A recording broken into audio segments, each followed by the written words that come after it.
നീ ഇൻസ്റ്റയിൽ ഒരു പോസ്റ്റ് കണ്ടാ? മെയിൻ സിക്സ് ഒക്കെ മാറി നിൽക്കി ഇപ്പൊ സൈഡ് സിക്സിന്റെ കാലമാണെന്ന്. എന്തായാലും അവിഹിതമൊക്കെ നോർമലൈസ് ആയി കഴിഞ്ഞു.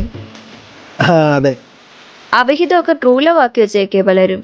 അതെ അതെ ഇപ്പൊ ട്രസ്റ്റ് ഇഷ്യൂ ഒക്കെ കൂടി വരെയാണ്. അതെ ആരെയും വിശ്വസിക്കാൻ പറ്റുന്നില്ല. കൂടെ നിന്ന് എപ്പ ചതിക്കുമെന്ന് ആർക്കറിയാം. അതെ നീ എന്തോന്ന് ഞാൻ ഇതൊക്കെ പറയുമ്പോ അതേതെന്ന് പറഞ്ഞുകൊണ്ടിരിക്കുന്നത്? നീ പറയണേ കേക്കല്ലേ? നീ ആരോടാ ചാറ്റ് ചെയ്യുന്നത്? അതെന്റെ ഒരു ഫ്രണ്ടാ.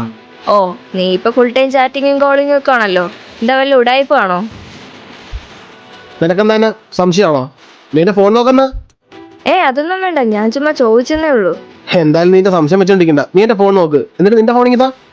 വേണ്ട വേണ്ട, എനിക്കിതിനെ സംശയമൊന്നുമില്ല, എനിക്കിതിന്റെ വിശ്വാസമാണ്. അതെന്താ നിന്റെ ഫോൺ തരാൻ പറഞ്ഞോണ്ടാണോ നീ ഇങ്ങനെ അടുത്ത് പേടിക്കുന്നത്?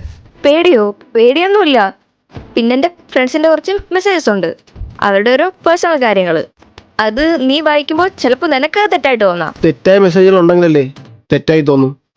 പിന്നെ നീ നേരത്തെ പറഞ്ഞ ആ ട്രസ്റ്റ് ഇഷ്യൂ ഇല്ലേ, അതിൻ്റെയൊക്കെ തുടക്കം ഇതുപോലത്തെ മെസ്സേജുകൾ എന്നൊക്കെ തന്നെയാണ്.